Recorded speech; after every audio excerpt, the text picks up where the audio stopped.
La vie en vrai. La vie en vrai, à 6h35. Quels sont les défis des architectes pour adapter les constructions aux évolutions climatiques, notamment aussi avec les inondations que certaines régions ont connues dernièrement et qu'elles connaîtront de nouveau probablement. Nous sommes avec Élodie Pierre, architecte. Bonjour. Bonjour. Merci d'être avec nous.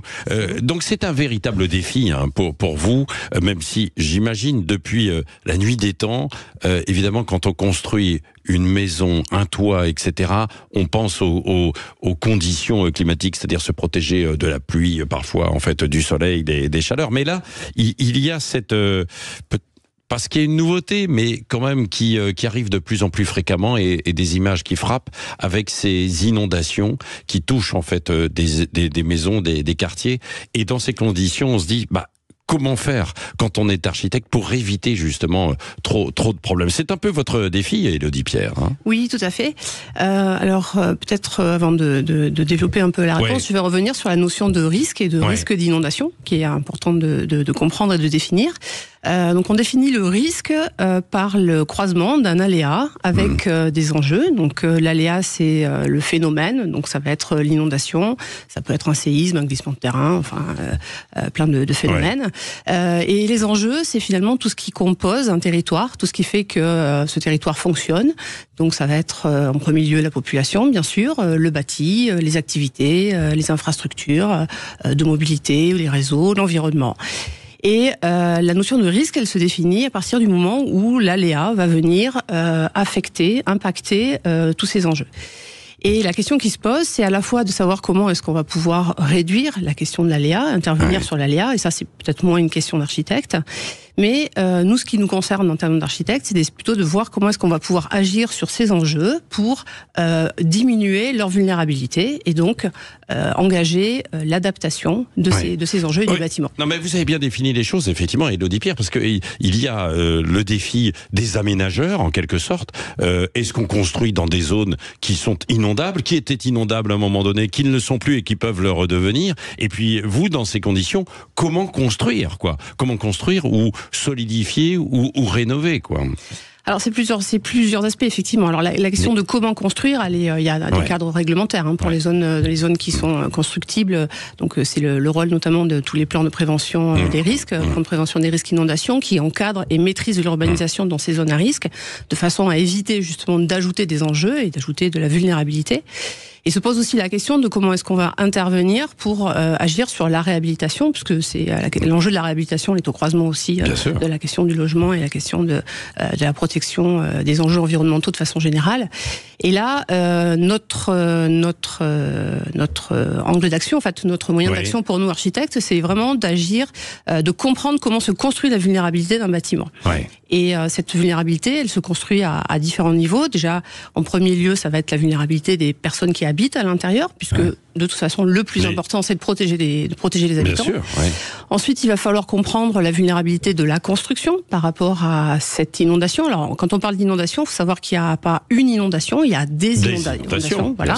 C'est pas la même chose que si l'eau arrive en 1 heure ou si elle arrive en 2 jours. C'est pas la même chose si elle reste 2 jours ou si elle reste 2 mois. Ça va pas du tout engendrer la même vulnérabilité constructive et structurelle des bâtiments. Et alors, quelles sont les techniques? Alors, qu'est-ce que vous pouvez faire aujourd'hui face à ça? Puisqu'on a quand même aussi du recul, quoi.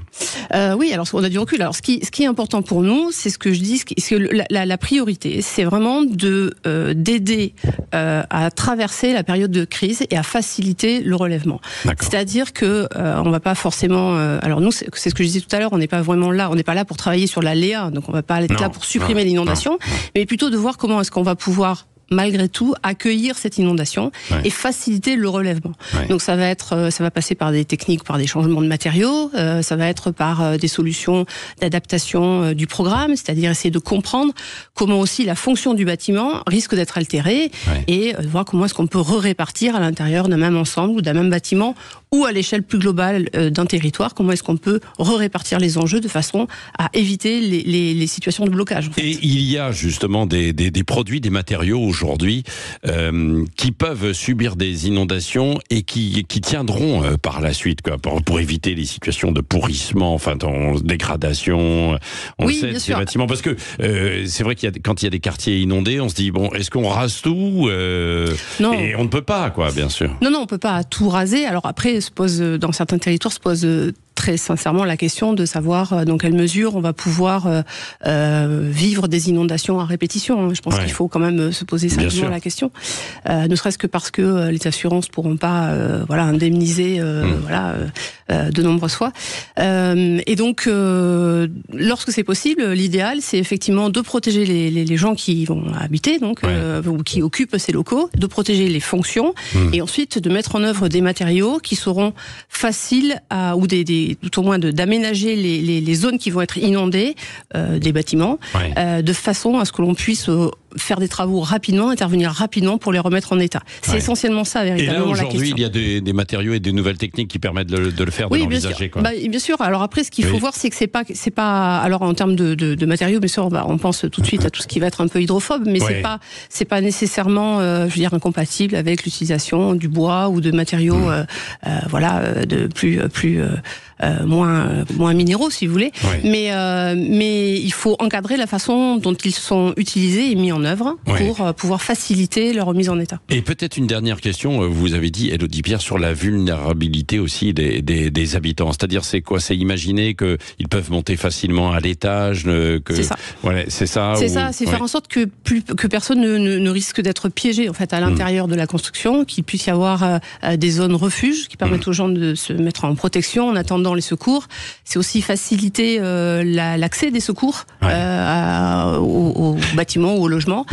Et puis éviter les risques liés aux aménagements techniques, l'électricité. Parce qu'on se souvient de ce qui s'était passé à la Faute-sur-Mer. Les inondations terribles, justement, où certains voulaient évacuer par le toit, mais il y avait plus d'électricité. Pas de dispositif. Pas de dispositif pour pouvoir sortir. Ça, c'est vraiment la priorité. Et ça, c'est la priorité. C'est ce que vous faites, vous, les architectes, justement, quand vous intervenez. Ça, c'est particulièrement important pour tous les auditeurs qui nous écoutent. C'est notre rôle. Oui, c'est votre rôle. Merci d'être venu ce matin au micro Sud Radio. Donc évidemment, vous pouvez réécouter et partager cette interview, notre rendez-vous en partenariat avec l'Ordre des architectes. Il est 6h43. Bon réveil à l'écoute de Sud Radio.